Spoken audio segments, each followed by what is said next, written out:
First, do no harm. Who said that? Hippocrates. Actually, he didn't. The Hippocratic Oath, which is one of the mainstays of medicine, starts with first do no harm, which expresses the principle of minimization, the principle of utility. And this utilitarian philosophy says that before you try to fix things, make sure you're not making them worse.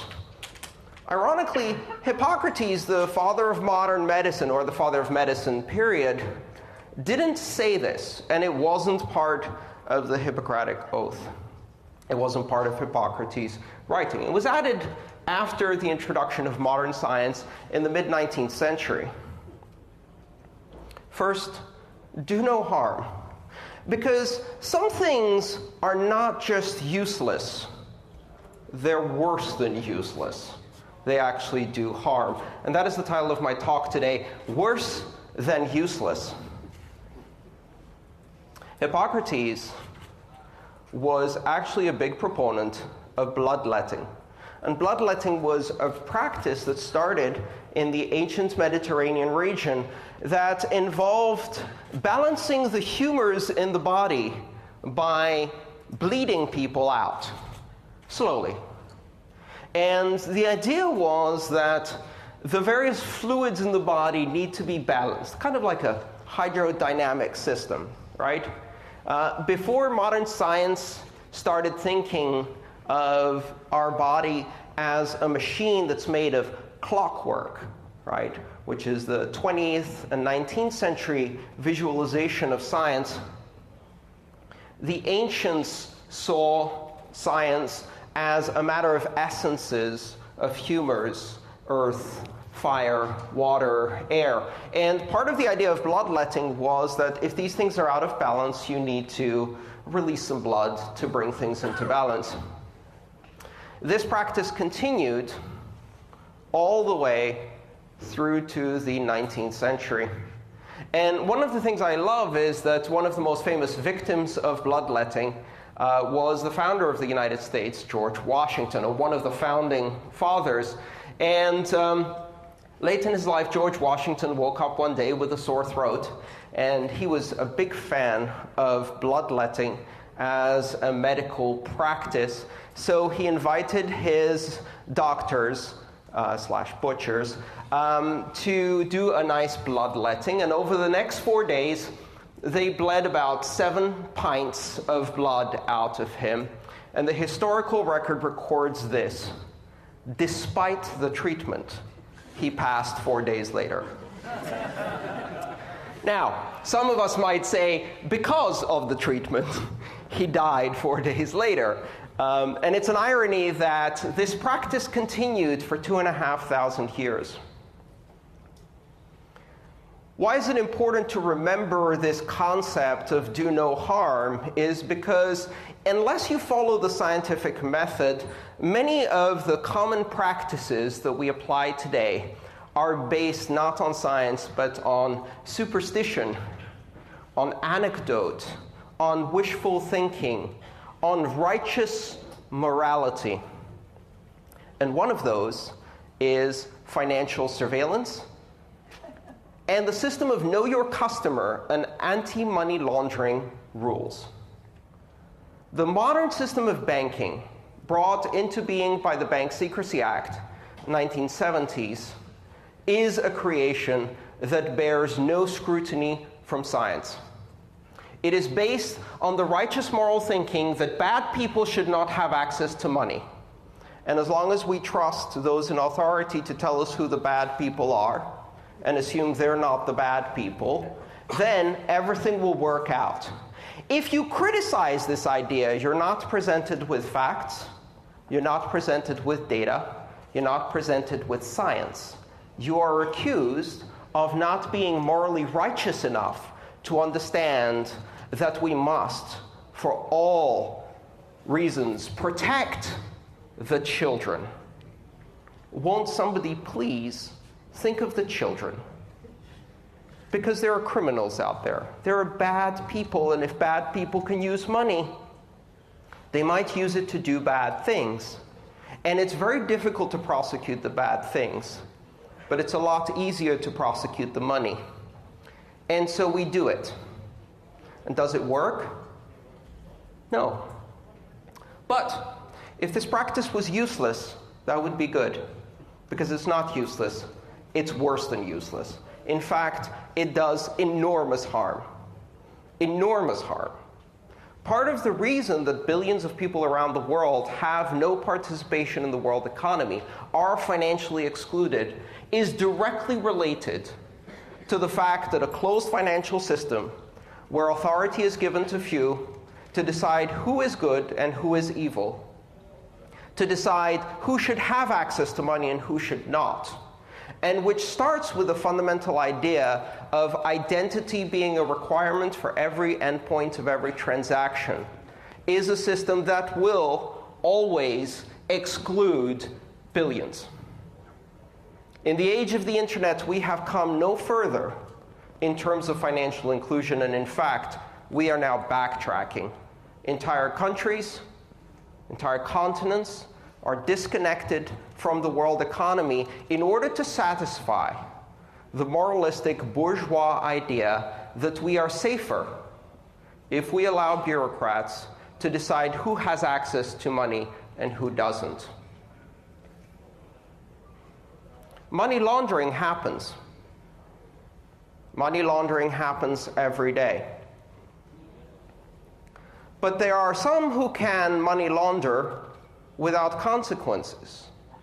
Because in our modern world, there is such a thing as a license to launder money. It's called a banking license. As long as you have one of these magic licenses, you can launder money all day long. Who is money laundering? Of course, conventional wisdom, common sense will tell you, of course, it's the banks. They have the money, they launder, obviously. And if you actually look at the statistics, if you look at the data, this fact is shown again and again and again. Banks launder money. In fact, that's their main activity. They launder money for governments. They launder money for intelligence agencies that fund terrorism. They launder money for narco-traffickers. One of the hilarious examples of our modern world was a certain enormous bank that had modified the bank teller windows in the northern border of Mexico so they could precisely fit a Samsonite case that was the favorite case of drug money launderers, so that they could stuff cash through the window conveniently inside the Samsonite. They wouldn't have to even unpack it. Of course, in those days, the big drug cartels were making so much money, and they still are, that you don't count the money, you weigh it, right? Because it's faster.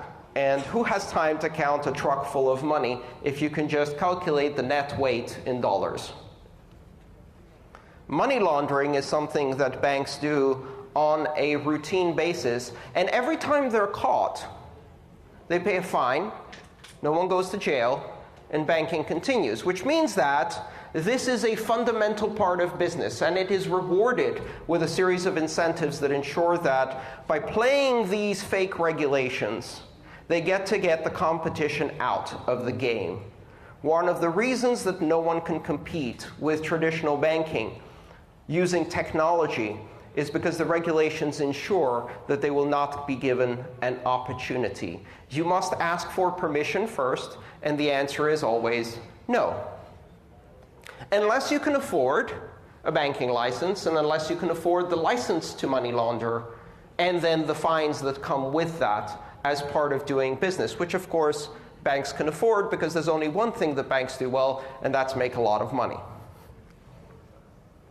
Worse than useless. The very basis of this model of modern finance is an idea that should be so abhorrent to free people as to be the topic of every conversation. We discuss the revelations from Snowden, the revelations about broad-based surveillance of all of our societies based on the internet, and yet the elephant in the room, the thing we don't discuss, is that the form of most pervasive and most intrusive surveillance that exists is the international network of totalitarian financial surveillance.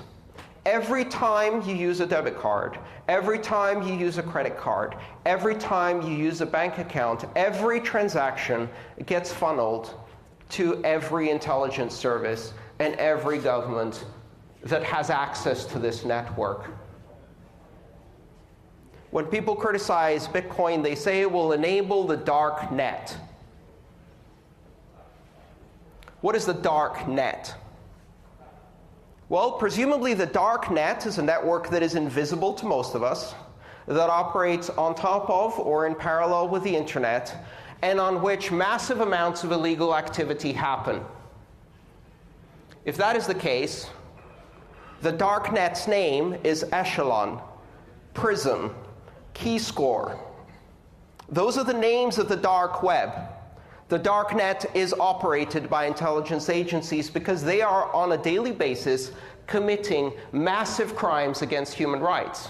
They are orchestrating a totalitarian financial surveillance network that monitors everybody's transactions and, as a result, everybody's location, everybody's purchasing preferences, everybody's political preferences, and what kind of porn you watch.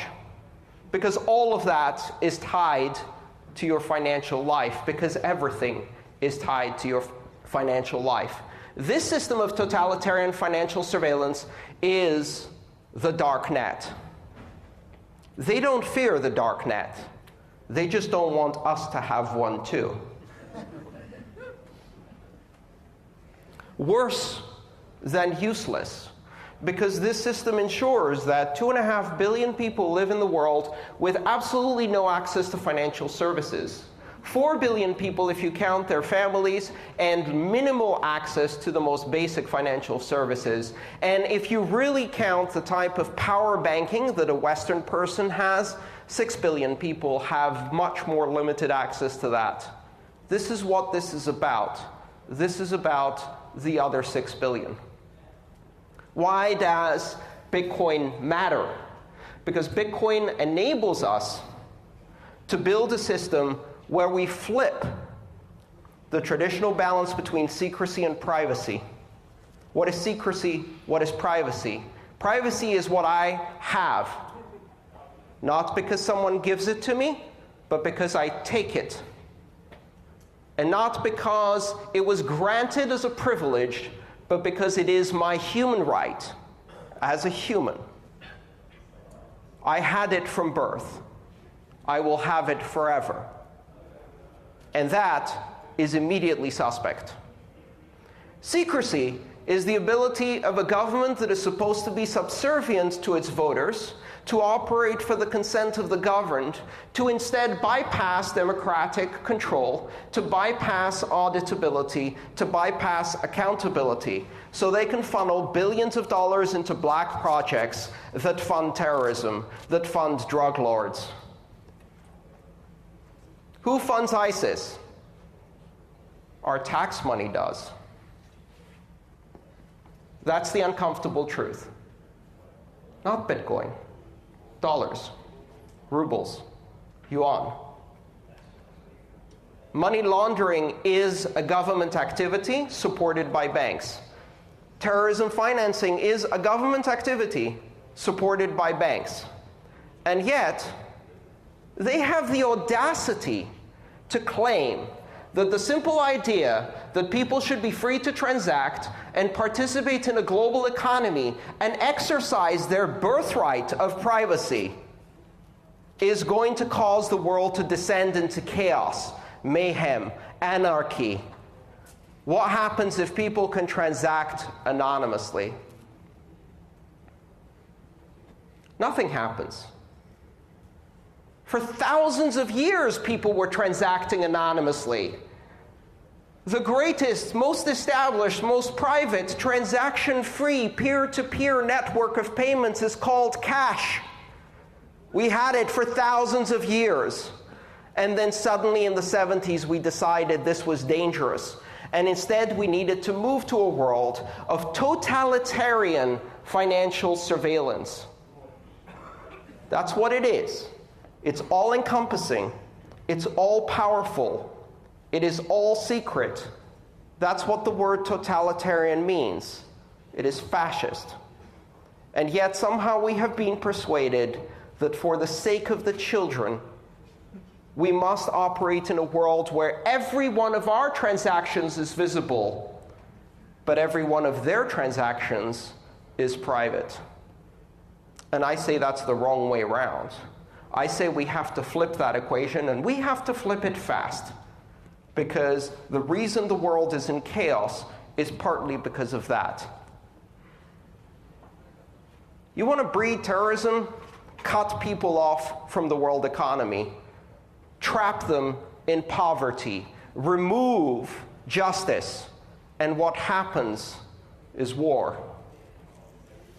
Martin Luther King said, "Peace is not the absence of war. It is the presence of justice." And justice starts with the assertion of human rights. And what we are doing with Bitcoin is not just playing with money, getting rich, trying to create the next ICO, the next whale, the next overclass of rich people who are going to lord over everybody else. At least that's not what I'm interested in. I'm interested in creating peace through justice. And justice starts with the ability of every human being on this planet to be able to transact freely, with privacy, with anyone, anywhere, anytime. Uncensorable, unstoppable, anonymous. You think the fight over block size was bad? You think a few people trying to disagree with trolls and sock puppets and social media and throwing money around to influence opinion on both sides was bad? There are people right now who are working on the next level of Bitcoin that includes zero-knowledge range proofs and confidential transactions, massive scale coin joins, onion-routed payment channels which are completely anonymous and untraceable and unstoppable. People ask me, what do you think is the biggest problem with Bitcoin? Is it scaling? Is it fraud? Is it centralization of mining? No. It's that we don't have enough anonymity. We don't have enough privacy, and we'd better fix that before this gets too popular. Adoption of a platform with insufficient privacy is extremely dangerous. If you're the only one doing anonymous transactions, you're not anonymous. What we need is ubiquity of privacy. This should not be an option that I check in my Samurai wallet that says, use Tor. It should be default on every wallet, every time. There should be no transaction that isn't confidential. And here's the interesting thing. If you ask the banks whether they want anonymous transactions, they absolutely do. The distributed ledger technology is being built with anonymity. They're using range proofs and zero-knowledge solutions and mixers and confidential transactions. They're trying to build confidential and anonymous systems for settlement. Why? Because they can't trust the motherfuckers sitting across the table from them who run the competitive bank. Because if they know what's happening on the network, they will front run every transaction. They will pump and dump every asset. Why? Because that's what they do every single day. And of course, since they can't trust each other, they understand the need for privacy. They will build their private blockchains. They will build their clearing and settlement networks. And they will make absolutely sure that they have confidentiality, privacy, anonymity, encryption, deniability. They will make sure they have all of those things so they can continue business as usual. They will achieve their secrecy. The question now is, will we get ours? Will we assert our human right of privacy? Will we use this technology not to enslave the world through a totalitarian financial surveillance system, but to free the world? Will we do something that will first do no harm? Thank you.